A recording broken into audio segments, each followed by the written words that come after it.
frustration and things haven't gone the way you want them to? I think it's early first quarter stuff, catching up with their game plan versus us and adjusting to it because we were in very manageable third downs. Right. They had a blitz zero package that we didn't handle well the first couple, who was hot, what they were supposed to do, kind of ironed it out on the sideline. It led to another interception late when the ball went off the helmet. Yeah. It was the same blitz, and we just didn't correctly adjust. Tom was perfect on it, and we didn't adjust the right angle of the route for the zero blitz. But other than that, I thought when we adjusted, we played pretty solid. When you went to play action, there's only 5 times, but Tom was very effective. He's been effective 4 out of 5, I think, yesterday. Would you want to use more play action in your offense? I'd love to for not 17 down early. Yeah. You got to. The nice thing about this one, we stayed with the game plan, Right, and clawed back in it. And I look at the game and 3 possessions offensively, kicking a field goal on the first drive when we got first and goal on the 5. We got 3, right. but 7 was huge. And then the 2 scoring opportunities. If we just get field goals, that's 6 points that makes a difference. And we turn it over. To me, those were the drives offensively that were really important. Defensively, we get hit on out and up, and everybody got exposed twice in man coverage, but 2 of them were great. I don't care who's covering Tyreek Hill because Carlton hadn't covered, and it was just great throws, and you can't defend a great throw. So hindsight's always 20/20. The zone coverage, they were hitting us a little bit in RPO, so you got to pick your poison with that guy. And I was really proud. I thought the defense adjusted really, really well in the second half. The penalty on the roughing the passer cost us about 3 minutes and 40 seconds at the end of the game. That was huge, and I still don't believe that's a penalty. Gotcha. Thanks. All right, we'll go to Jenna Lane. Hey, Coach, along the lines of the cover zero, I had you 1 for 5 on those. And for the most part, they were deep pass attempts. And I understand the thinking behind that. You don't have any deep defender there. You go for a kill shot, right? But I know also, like in the fourth quarter, you guys hit Cam Brate for like 5 yards in the flat. So on those plays where you guys are going up against cover zero, how many options are there truly underneath when you have those, or is it really just you have to make that shot deep?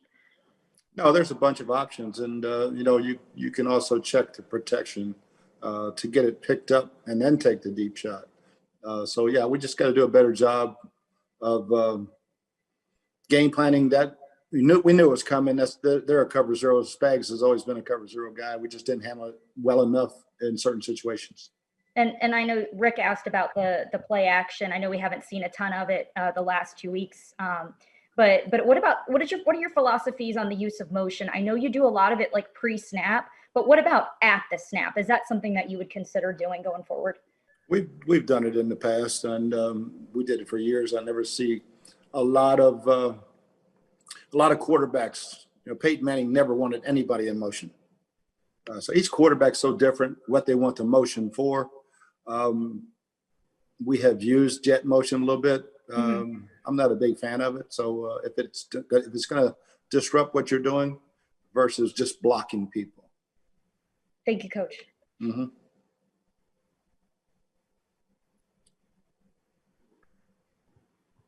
All right, we're going to go over to Ira Kaufman.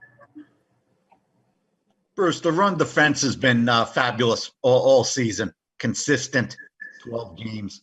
But the pass defense, Bruce, in this little tailspin, it's not playing up to the standards, of the first half of the season. What's going on there? Do you need a better pass rush or better coverage?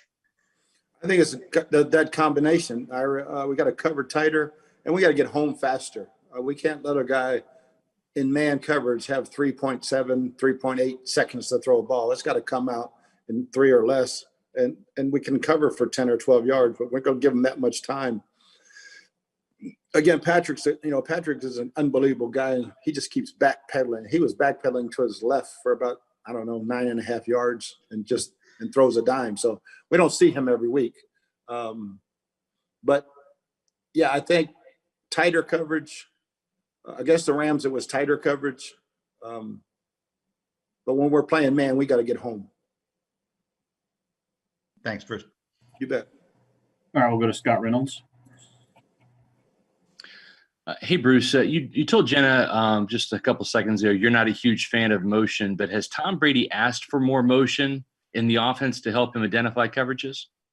That's the motion that we use, yeah. But I'm saying, has he asked for more of that? You use it sparingly in your offense, but has he asked it in more regularity? We do as much as he wants. Okay. Mm-hmm.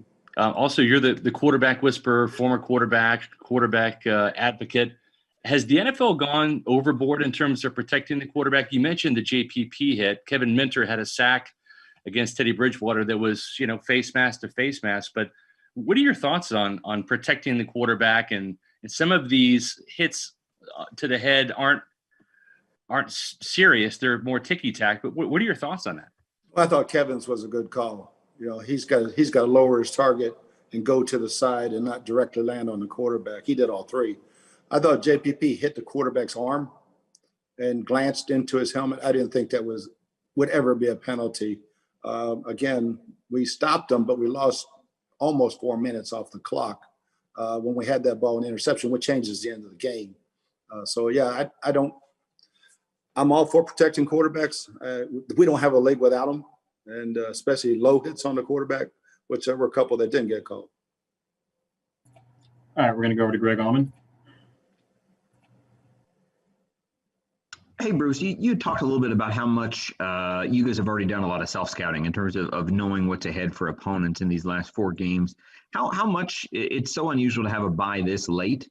But from a coaching perspective, how much does that give you guys a chance to reset and look at what's worked and what hasn't and kind of reestablish things for the last month of the season?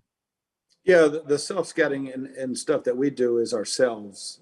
We've got every play listed that we've run all season, the yards, the average, the complete, everything statistically for the entire season for the last 4 ball games, which is usually what another team breaks down. So you have yourself for the whole season and your last 4 to know what the other team's looking at. As far as the other teams, we usually have an advanced guy only a week ahead of time. So we've already got something on the Vikings, and we'll have something on the Falcons before we play them. So, but again, it's more about us, our tendencies, our pluses, our minuses, where we've been successful when we haven't been. You talked about the rush not getting home fast enough, but this is 2 weeks in a row where the opposing quarterback has been able to complete like 80% against you in the first half. And obviously the defense kind of figures things out and clamps down. Why do you think it's slow to get to that effective level of defense? I think the first 15 plays, everybody's scripted their best first 15. We got to do a better job of coming out and matching that speed. So in the Rams game, it was all quick passes and screens. They did a good job of audibling when we showed man-to-man bump and run to hit a couple screens. The rest were just short routes that we didn't make the tackle. This was, not getting fast enough home for a guy to run it out and up and have a safety closer to help. But yeah, we have to start games faster defensively. And that was a big emphasis all week and even the night before the game in talking to us. And same thing offensively. We've got to convert those early third downs and get scores like we did early in the season. Okay, we're going to go to Steve Isbitz. Coach, on the roughing the passer, are you seeing that Mahomes follow through, knock JPP's arm into his face? And if that's a penalty, is that something that needs to be a rule change? I thought he hit the arm and the arm came over to the top of his helmet. By exact rule, it's supposed to be a forcible blow. I didn't think it was a forcible blow. Got it. And Carlton Davis, he seemed to lose a little bit of confidence during the game before the late pass breakup. Is that something that you saw in his play, and is that something that you worry about going forward? No, I think Carlton's he had a tough assignment when we were playing man. He knew it. Like I said, he got beat on a couple of really good throws in a double move. But I don't think he'll ever lose any confidence. He's one of those guys that goes to the next play. All right, we have time for a few more. We're going to go with one with JP Peterson and then one with Kalen Kaler. Hey, Bruce. Obviously, Rojo, spectacular touchdown yesterday, but he only got 10 touches. Between him and Fournette, just looking at the tape, Rojo just looks so much more explosive. He's making guys miss. Does he need to get more touches in this offense? I don't think there's any doubt when we don't have to be in 2 minutes for an entire quarter. When you're down 3 scores, then you got to put your best pass catcher in the ball game. And Roe made a nice catch and run. I think he's getting some more confidence back that we can use him more in the passing game. But no, Leonard has been the guy in third down and nickel. So once you go 2 minutes, but for sure, we if everything's equal, we're not down 17 and then fighting back. He needs to have 20 touches.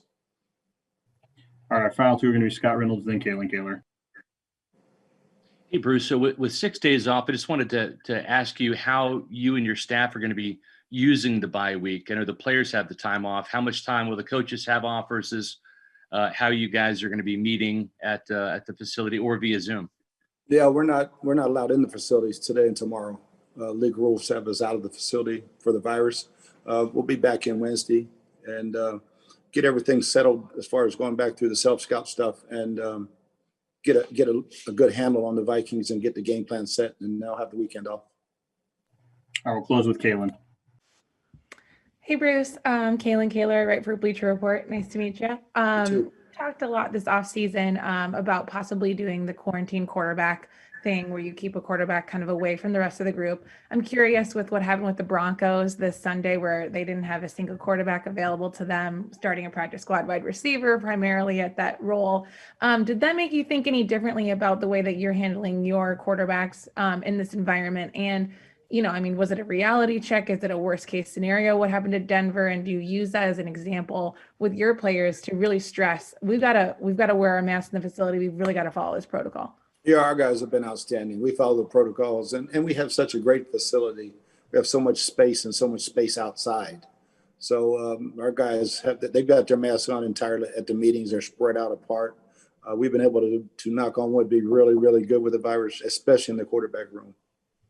So just to clarify, so you're not thinking any differently about the way you I don't think we need to, just because of the protocols that we're following pretty closely, really closely. So I don't think we would have that problem. Got it. Thank you. You bet. All right, that's all for today. Thanks, Coach. Thanks, guys.